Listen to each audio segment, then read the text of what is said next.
With the success of 2022's Game of the Year, Elden Ring, the Souls genre has more players than ever trying to experience these amazing games.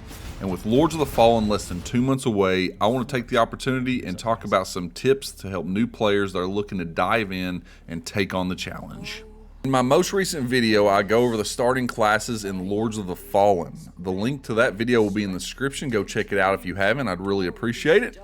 I had a comment from a person asking what is the best class for someone new to these types of games and for someone who sucks at these types of games. Well, that's what we're going to talk about today. Also, any veterans clicking on this video, feel free to please put some of your tips down in the comments. That'd be awesome. I'm sure everyone would appreciate it. I also have information on a giveaway at the end of the video, so stay tuned for that. But without further ado, let's jump right in. So jumping right on in, we are going to use Dark Souls 3 as our template for this video since Lords of the Fallen plays very similar to Dark Souls 3. I think this is a good comparison to have. Anyway, jumping into tip number 1, choosing your class. So in my opinion, there are 3 things to consider when choosing your class. Number 1 would be consistency and strength and dex, aka quality build. This will allow you to have the most weapons available to use at the start so you can find a weapon that suits your playstyle. I personally would give the edge to dexterity so you can still use a shield, which leads me into my number 2, a class that has a good shield. In Dark Souls, not all shields block 100% of the damage, so you have to be aware of that. For example, the Mercenary has a wooden shield.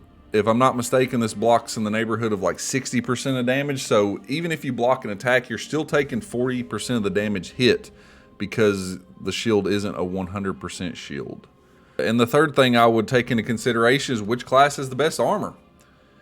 For these reasons, we want to choose the Knight. It has solid stats in both strength and dex, the best armor of the starting classes, and a 100% shield.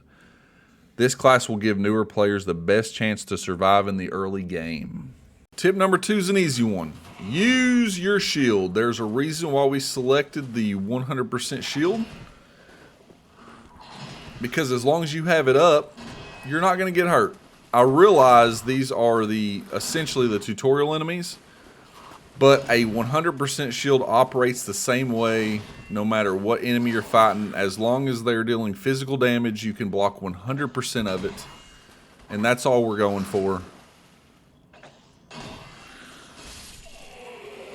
So that one, yes, that one was a quick one. Use your shield. It is very important. Next up, we're going to talk about patience and stamina management. Now, your Soulslikes, your Dark Souls, they're all stamina-based action games. So managing your stamina from blocking, rolling, running, attacking, all this stuff consumes your stamina bar.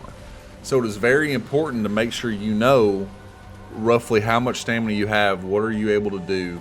And patience comes in when you can see right here, I'm baiting his attack. I want him to do that jump attack because I know I have an opening there. So it's very important to be patient and learn the boss's move set and when they're going to attack and when you have the best opportunity to attack them. You can see right here, I try to get an extra shot in.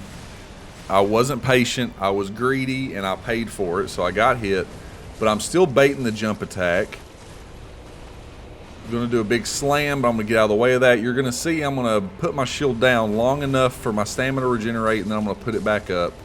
Still finding opportunities to attack. You do not want to button mash in these games. That will generally equal death. But I'm just waiting and baiting out that jump attack. So right here, there it is. Roll under it. I know I got a couple attacks I can get in and then back up. Trying to roll out of the way. I don't have any stamina left. Put my shield up. And he does stagger me, but I'm able to recover. Put my shield back up. That's the attack we want. Roll under it. We get a couple shots in. Instead of being greedy, I decided to back up. Let my stamina regenerate. Roll under it. And right there, we're able to end it. So in short, stamina is super important. Patience is super important. It's paramount. You have to just take your time. No rush. Enjoy these games. Whenever you're faced with a boss, you don't have to panic. Just take your time, back up, learn their move set, find when you can jump in, when you can attack, when you have those openings. You want to hold your shield up. It's probably the #1 thing that can save your life. And then you want to be able to time your dodges and your rolls. Obviously, you've seen in that clip where we had our shield up and our stamina got broken. We were fighting a larger enemy, beefier weapon, higher attack power, so they dealt more damage to our stagger bar than the enemies that you've seen earlier. But just be patient, take your time, learn attack patterns, manage your stamina, and you'll be good to go. So I have a couple things I want to cover before we wrap up the video. I was going to do the bow and how useful having a bow would be, but starting as a knight, we don't have the dexterity to be able to use a bow. You need a 14, and we only have a 12. Thankfully, we can level up, so I'm going to go ahead and talk about that now. Stat allocation. So, since we need a 14, we're at a 12. We are going to put points into our dexterity. Outside of putting points into what you absolutely need to wield your weapons, we want to focus on our health and our endurance. So in Dark Souls, Vigor is our health. As you can see, we get an extra 29 points in health just for 1 point of Vigor.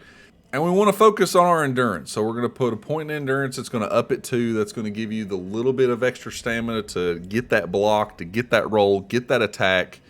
In the early game for newer players, while you're still working out how to play the game and how to be efficient, it is always very important to up your health and up your endurance. Those are the 2 things you can't go wrong with. More health and more endurance is always good. So it's going to be as simple as that. Tip number 4 is going to be stat allocation. Focus on your endurance and in your health, with the exception of the stats that you need to wield specific weapons.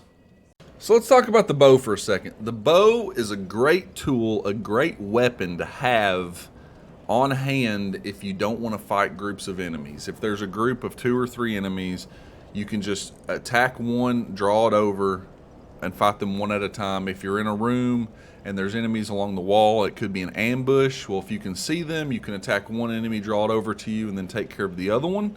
It is a great tool, a great weapon to have. This should be a good opportunity to show what the bow is useful for. We have 2 Lothric Knights here. We only want to fight one of them. If we run down there, there's a very good chance that we aggro both. Oh, well, we at least got his attention. There we go.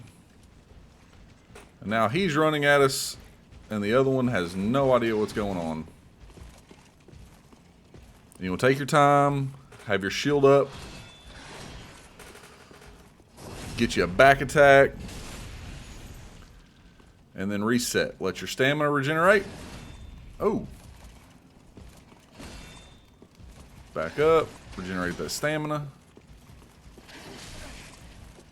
Oh. Roll away. Oh, I thought he opened it up for us. Just taking our time. Got the other back attack. And it's over. Titanite shard. So that is where the bow can be very useful. We didn't have to fight both of them. You can fight them one-on-one. Now you could go down and fight the other one comfortably by yourself, and you won't have to worry about his buddy showing up. The bow is an amazing tool to have, and I highly recommend you use one. You don't need one like super early, but anytime you can get one, make sure you're capable of wielding it. It is a very useful weapon to have. That's going to do it for this video. Hopefully, if you're new to the series, you can take away something from this video to give yourself more confidence going into these games. I'll be doing a playthrough of Lords of the Fallen on the channel, so make sure you stay tuned and check that out. I'm also doing a giveaway at 1,000 subs. I'm giving away 3 $100 gift codes to the platform of your choice. And all you have to do to enter is be subscribed to the channel. It's that easy. I appreciate everybody who checked out this video. And remember to like, comment, and subscribe. And I will catch you on the next one. Later.